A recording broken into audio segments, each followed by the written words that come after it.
Magandang umaga po mula rito sa Pag-asa Weather Forecasting Center. Narito nang lagay natin panahon. Ngayong araw nga ng Lunes, January 22, 2024.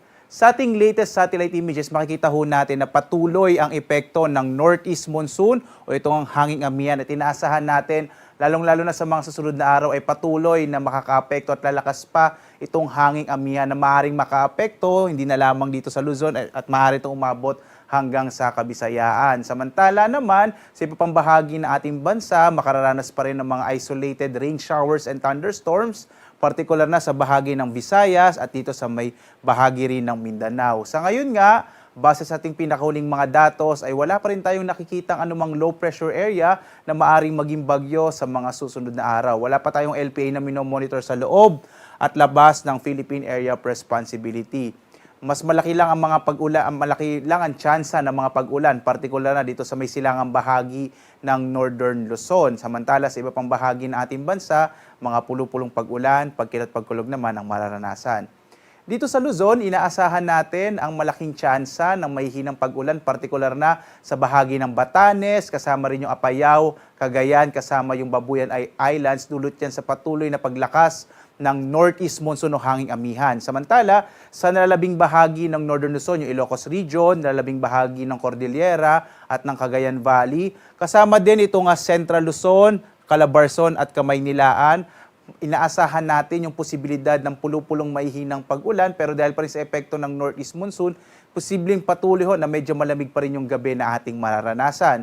Sa nalabing bahagi naman ng Luzon, itong Bicol Region at Mimaropa, mga isolated rain showers and thunderstorms ang maaring maranasan. Nakikita din natin itong bahagi ng Bicol Region at Quezon Province sa mga susunod na araw posibleng malaking tsansa ng mga pag-ulan. Epekto pa rin yan ng northeast monsoon o hanging amihan. Yung agwat nga ng temperatura natin sa Lawag nasa 24 to 30 degrees Celsius, sa Tuguegarao hanggang 32 degrees Celsius, sa Baguio 15 to 23 degrees Celsius, sa Kamaynilaan 24 to 30 degrees Celsius, sa Tagaytay 21 to 28 degrees Celsius, habang sa Legazpi hanggang 30 degrees Celsius. Dito naman sa Palawan at sa Visayas, makikita natin ang mga isolated rain showers and thunderstorms, bagamat posible pa rin yung medyo mainit na mga tanghali. Agwat ang temperatura sa Calayan Islands, 24 to 32 degrees Celsius. Sa Puerto Princesa naman, 24 to 32 degrees Celsius. Sa Iloilo, 20 to 30 degrees Celsius, habang hanggang 30 degrees Celsius sa Cebu. At sa Tacloban, hanggang 30 degrees Celsius.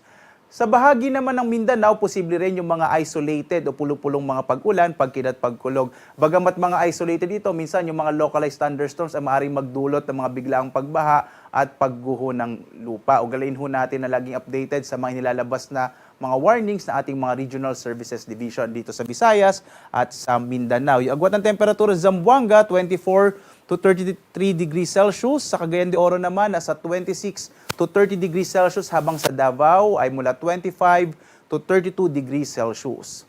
At dahil nga sa hanging amihan, may nakataas pa rin tayong gale warning. Ito yung babala natin sa malalakas sa pag-alon ng karagatan. Delikado pa rin ho na maglayag yung mga maliliit na sasakyang pandagat at maliliit na mga bangka, partikular na sa mga baybayin ng Batanes, Cagayan, kasama yung Babuyan Islands, sa Ilocos Norte at Ilocos Sur. Iwasan mo ng pumalaot para makaiwas din sa mga aksidente na dulot ng malalakas na pag-alon ng karagatan. Ito ay dulot din ng northeast monsoon o hanging amihan. At narito naman ating inaasahang magiging lagay ng panahon sa mga susunod na araw dito sa Kamaynilaan, sa Baguio City at Legazpi.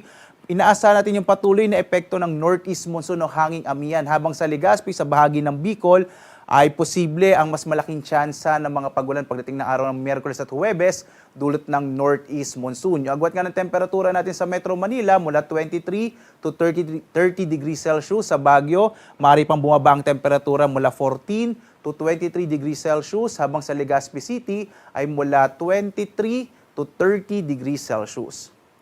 Maaari ding umabot ito ang epekto ng northeast monsoon sa bahagi ng Kabisayaan at posible yung mga isolated o pulupulong maihinang pag-ulan lalo na pagdating na araw ng Miyerkules at Huwebes na maaaring maging dulot ng northeast monsoon. Sa Metro Cebu, yung agwat ng temperatura 24 to 31 degrees Celsius. Sa Iloilo naman, nasa 25 to 30 degrees Celsius. Habang sa Tacloban naman ay mula 24 to 31 degrees Celsius.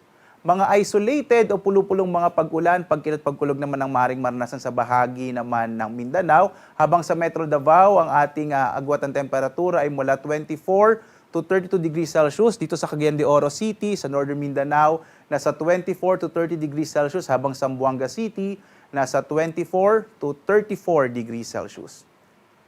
Ang araw natin nagsisikat mamayang 6:25 na umaga at lulubog, ganap na 5:50 ng hapon.